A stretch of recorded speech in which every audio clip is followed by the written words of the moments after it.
Buenas tardes. Hoy vamos a estar hablando sobre la edición de video y decidimos prepararles un micro teórico sobre el tema de edición en continuidad o fuera de continuidad. A tener en cuenta en lo que es la edición en continuidad, está lo que se llama las reglas de esa continuidad.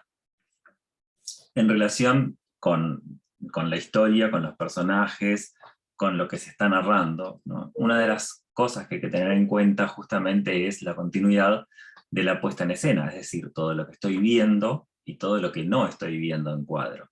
Y que de alguna manera, si esa escena yo la tengo que retomar más tarde, o tal vez al día siguiente, o tenga que hacer un corte y volver a hacer una toma nueva, bueno, en esos casos siempre el rol del continuista o la continuista va a ser el de asegurarse que la puesta en escena sea la correcta.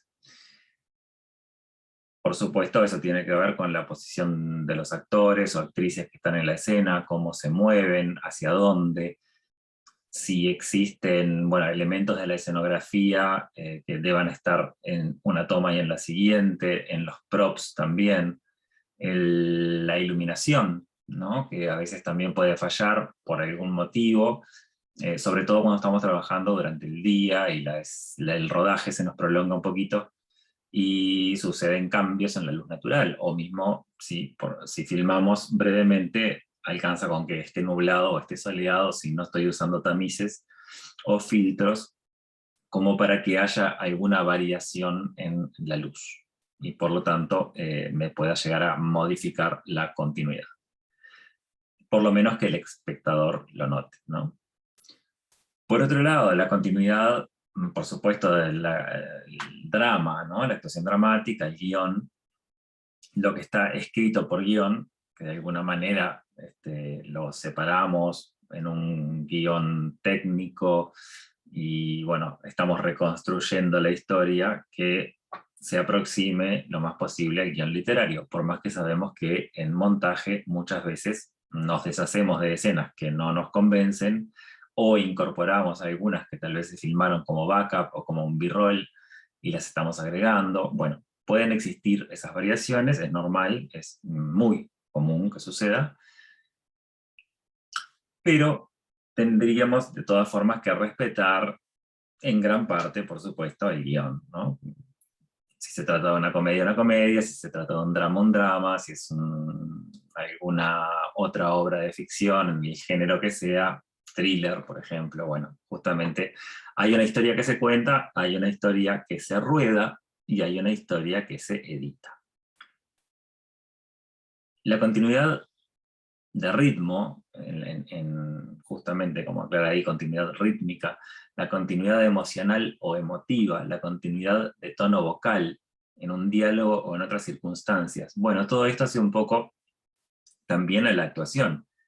Muchas veces un actor o una actriz está en determinado momento muy enojado, vamos a suponer, bueno, no podría poner, a través de un corte en montaje, no podría poner un plano inmediatamente después en el que lo viera hablando en un tono normal.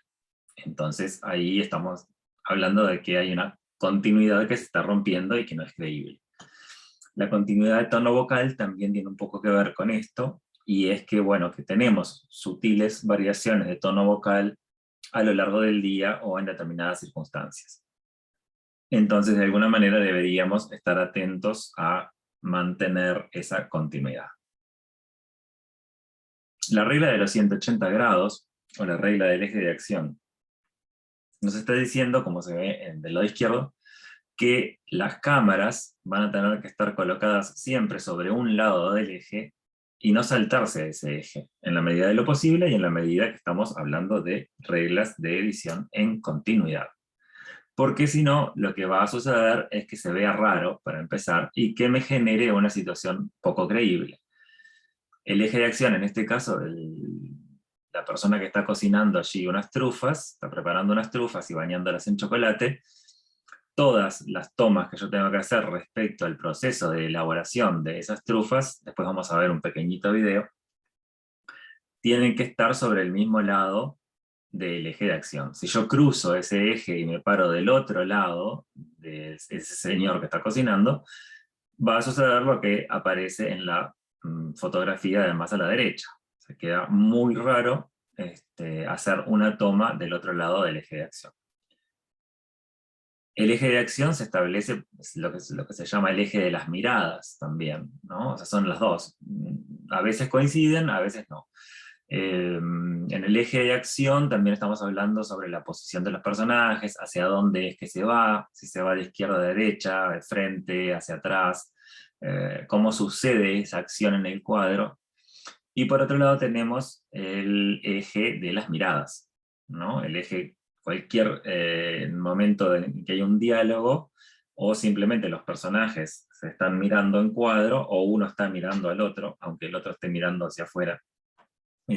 Existe un eje invisible entre esas dos personas, y bueno, de alguna manera toda esa situación en la que se filma puede ser, por ejemplo, un plano contra plano, puede ser que lo que esté tratando de lograr es una continuidad en el eje, un emparejamiento, digamos, en el eje de las miradas. Es decir, hay una persona que mira algo, bueno, o mira a alguien, ¿no? En el caso de que esté mirando algo, bueno, una regla es siempre en continuidad establecer quién es la persona que está mirando y qué es lo que esa persona está mirando. Es decir, que en el siguiente plano, lógicamente, debería suceder que yo vea justamente lo que esa persona está mirando.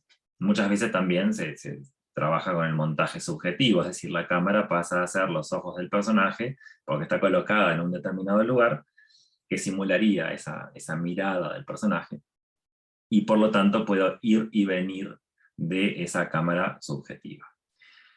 Otra de las cosas que sucede a menudo con el eje de acción es que, por ejemplo, si yo veo a una persona que viene de izquierda, se desplaza de izquierda a derecha del cuadro, si en el cuadro siguiente la tengo que se desplaza de derecha a izquierda, bueno, ahí hay algo raro, o sea, salvo que la persona, lo que estoy tratando de contar es que fue hasta el almacén, se olvidó de algo y regresó a buscarlo, no lo puedo tomar como que es un camino continuo hacia un solo sentido, hacia un solo lado, porque al dar vuelta el sentido en el que la persona aparece en cuadro y sale de cuadro, estoy dando a entender que esa persona está de regreso de algún lado y no es que continúa una caminata.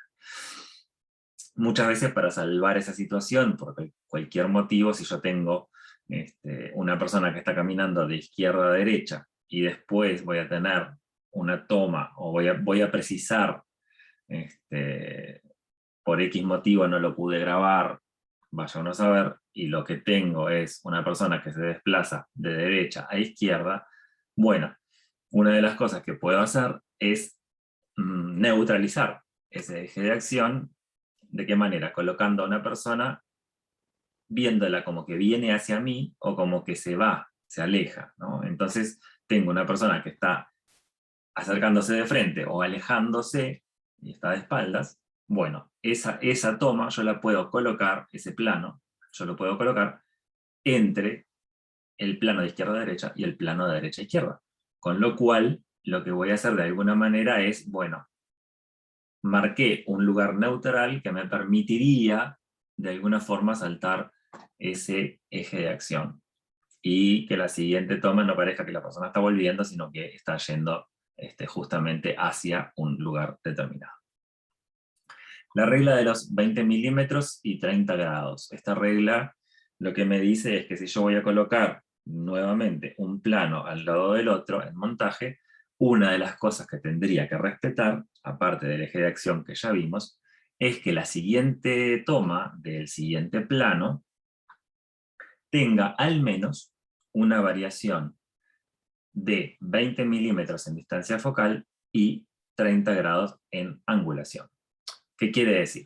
Si yo miro en este cuadrito del lado derecho y veo al señor que está cocinando, el cuadro 1 y el cuadro 3 son bastante similares entre sí. No tengo mucha diferencia, entonces si yo los colocara uno junto al otro, lo que va a suceder es que lo voy a percibir como un salto y va a quedar extraño. Se va a producir un salto en la continuidad. A no ser que lo que esté trabajando un jump cut, es decir, una edición por saltos, que no sería en este caso lo que está tratando de dar a entender la persona que hizo esta filmación, porque es básicamente como un documental. Lo que tengo que considerar entonces es que esa cámara mínimamente tendría que estar desplazada a unos 30 grados de ese eje original, o de la posición original en la que yo estoy filmando, y a su vez que haya una variación de al menos 20 milímetros de distancia focal. ¿Se acuerdan cuando estuvimos hablando? Que los lentes, los objetivos de las cámaras, se podían clasificar en gran angular, en normal, en zoom, bueno. En ese tipo de situaciones, o de un tele, por ejemplo, en ese tipo de situaciones estamos hablando que hay distintos milímetros de distancia focal, ¿no? Sabemos que un lente 18 estaría dentro del rango de los grandes angulares y de ahí para abajo, ¿no? Y que aproximadamente un 50 milímetros, bueno, ahí estaríamos hablando de una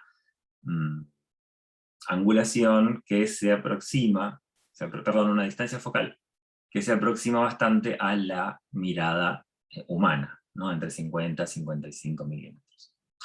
Entonces, necesariamente pensar que tendría que tener aproximadamente unos 20 milímetros de diferencia en la distancia focal y unos 30 grados en angulación para que no se vea como un salto en la continuidad y los planos se puedan pegar perfectamente uno después del otro.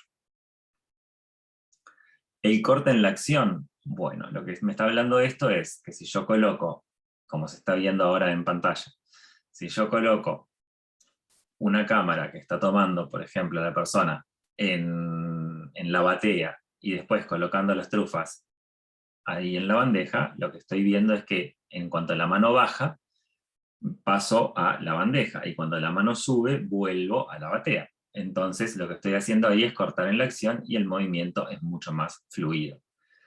Vamos a reiterar el video como para que se note lo que estamos hablando. Empiezo desde este lugar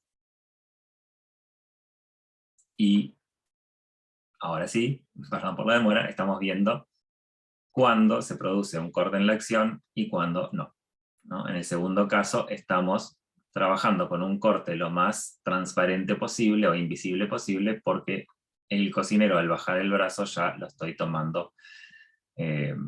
Empieza la acción de bajar el brazo en un cuadro y lo termino en el siguiente, cuando deposita la trufa y vuelve la mano a la batea.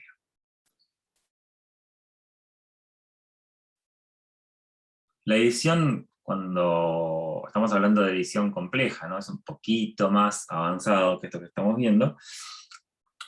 ¿De qué trata? Bueno, trata justamente de todo esto, de poder dar cuenta del pasaje del tiempo, de hablar de la combinación de ideas, o combinar ideas para lograr un significado nuevo, valga decir, o intensificar una acción, darle más dramatismo.